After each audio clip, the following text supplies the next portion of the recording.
Alkene, simple alkene compound, R जिसे बोलते हैं कार्बनिक कंपाउंड जिसे बोलते हैं सिंगल बॉन्ड या फिर एलिफेटिक कंपाउंड। एल्केन, एन मतलब ना सिंगल ना डबल बॉन्ड ना ट्रिपल बॉन्ड। एल्कीन और एल्काइन, इनका अगर हाइड्रोलाइसिस करवाया जाता है प्लेटिनम या सोडियम या निकल प्लेट पर या मरकरी के साथ, मरकरी के प्लेट पर सरफेस पर, ये जो प्लेट्स है प्लेटिनम, ये दरअसल करती क्या है, इन पर हाइड्रोजन के बॉन्ड बनाती है जो कि हाइड्रोजन के स्थायित्व का जरिया पैदा करती है। कोई भी अगर रिएक्शन आती है तो इस हाइड्रोजन से बाउंड करता है। प्लेटिनम इसको स्थिर अवस्था में प्रक्रिया को फॉलो करवाता है। इस वजह से निकल प्लेट, जिंक प्लेट और प्लेटिनम इत्यादि का मिश्रण किया जाता है, सरफेस प्रोवाइड की जाती है। अगर इनकी हाइड्रोलाइसिस करवाया जाता है तब एल्केन प्राप्त होता है, तथा एल्किल हैलाइड को अगर रिड्यूसिंग एजेंट के साथ अभिक्रिया करवाई जाती है रिड्यूसिंग एजेंट के साथ, तो HX बाहर निकलेगा और सिंपल हाइड्रोजन कंपाउंड इससे बाउंड हो जाएगा। ऊर्ज अभिक्रिया या सोडियम के साथ, सोडियम ड्राई ईथर एसीटोन है, C2H5OH है या CCl4 है, इनके साथ ऊर्ज ईथर के साथ और सोडियम ड्राई के साथ अभिक्रिया करवाई जाती है तो उसे वुड्स अभिक्रिया कहते हैं। इसमें क्या होता है, RX और जैसे सोडियम जोड़ लिया और RX डबल कंपाउंड, फिर इधर X जोड़ लिया, यहाँ पर Ag ले लो, तब ये NX को बाहर निकाल देगा और Na लेते हैं तो ट्वाइस ऑफ सोडियम कंपाउंड और X को बाहर निकालेगा। ऊर्ज, इसको फिटिंग रिएक्शन भी कहते हैं, ऊर्ज फिटिंग रिएक्शन भी कहते हैं।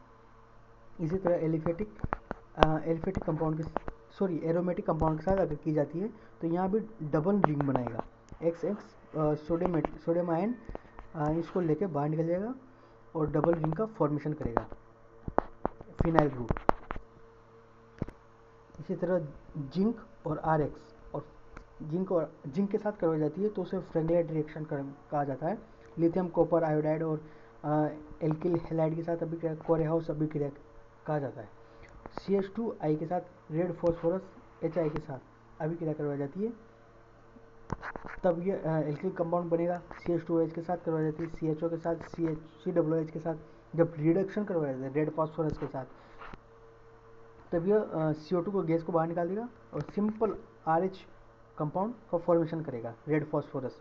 ये हाईली रिड्यूसिबल एजेंट है, और जैसे कि LiLH4 और NaBH4 ये लिमिटेशन अनुपात में इनका हाइड्रोलाइसिस करवाते हैं। जैसे कि यहाँ हाइड्रोजन है तो यहाँ ऑक्सीजन डालेगा जिस वजह से H2O का निष्कासन होगा, या फिर इसका रिड्यूसिंग CHO में OH का फॉर्मेशन करेगा, CH2OH बनेगा जिससे, और COOH में अगर रिड्यूसिंग करेगा तो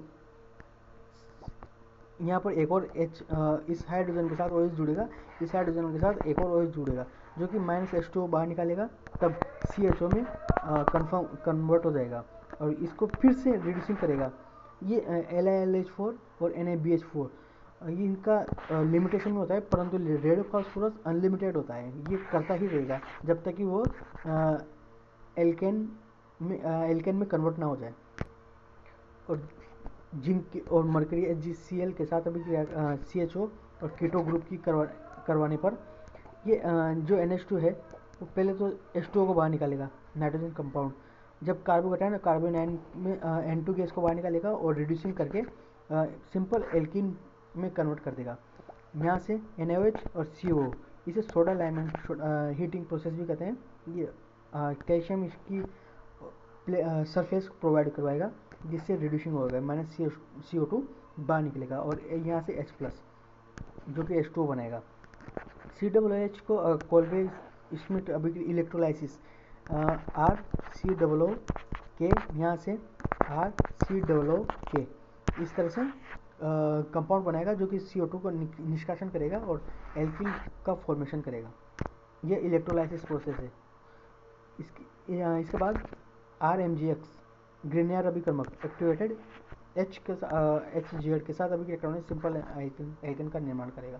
ठीक है। केमिनोफोर के साथ एल्केन की रिएक्शन करवाते हैं तब वो हाइड्रोजन के साथ ऑक्सीजन का ऑक्सीडेशन करेगा ऑक्सीडेशन प्रोसेस होता क्या है, हाइड्रोजन के साथ ऑक्सीजन का बॉन्ड करना, फिर उसका निर्जलीकरण, फिर उसके साथ ऑक्सीजन, हाइड्रोजन के साथ ऑक्सीजन बॉन्ड करना, फिर उसका निर्जलीकरण। इस तरह से सिंपल एल्केन से एल्कोहल बनेगा, फिर एल्कोहल से एल्डिहाइड बनेगा, एल्डिहाइड से फिर एसिटिक एसिड बनेगा। इसी तरह जब एल्केन की हेलाइड कंपाउंड के साथ यूवी अल्ट्रावायलेट ए ले लो, बी ले लो, सी ले लो, कोई से भी ले लो, कोई दिक्कत नहीं है, परंतु ए और बी ज़्यादा प्रेफर करते हैं। और ये सेम इलेक्ट्रॉन नेगेटिविटी की वजह से मुक्त मूलक बनाने को ज़्यादा तत्पर रहेंगे। क्यों? क्योंकि इधर भी इलेक्ट्रॉन खींच रहा है, इधर भी इलेक्ट्रॉन खींच रहा है, बराबर मात्रा में खींचेंगे तो व्यवस्थित तरीके से एक एक लेके बाहर निकल जाएंगे, जो कि यहाँ के हाइड्रोजन से मुक्त मूलक से बाइंड होकर RX का निर्माण करेंगे। HNO3 के साथ जो यहाँ का OH कंपाउंड है वो यहाँ से H+ निकालेगा, H2O का निष्कासन होगा और NO2 बन जाएगा कंसनट्रेटेड H2SO4 SO3। कंसनट्रेटेड है तो SO3 का H का निर्माण करेगा ही करेगा, H2 बाहर निकलेगा, SO2 Cl2 H। ये मुक्त मूलक रिएक्शन को फॉलो करेगा, रीड रिएक्शन कहते हैं जिसे, इसे रीड रिएक्शन कहते हैं। मुक्त मूलक के साथ H2O2 के साथ LCl3 HCl के साथ जो अभिक्रिया करवाई जाती है, LCl3 के साथ और HCl के साथ अभिक्रिया करवाने पर ये आइसोमेरिक एल्केन का निर्माण करेगा। Cr2O3 Al2O3 के साथ अभिक्रिया करवाने पर एरोमेटिसिटी प्रोड्यूस करेगा 600 डिग्री सेल्सियस पर। ठीक है, ये जैसे कि ये एल्केन एल्केन एल्केन 3 कंपाउंड है, यहाँ से H+ निकालेगा, यहाँ से H- निकालेगा, बॉन्ड फॉर्मेशन करेगा।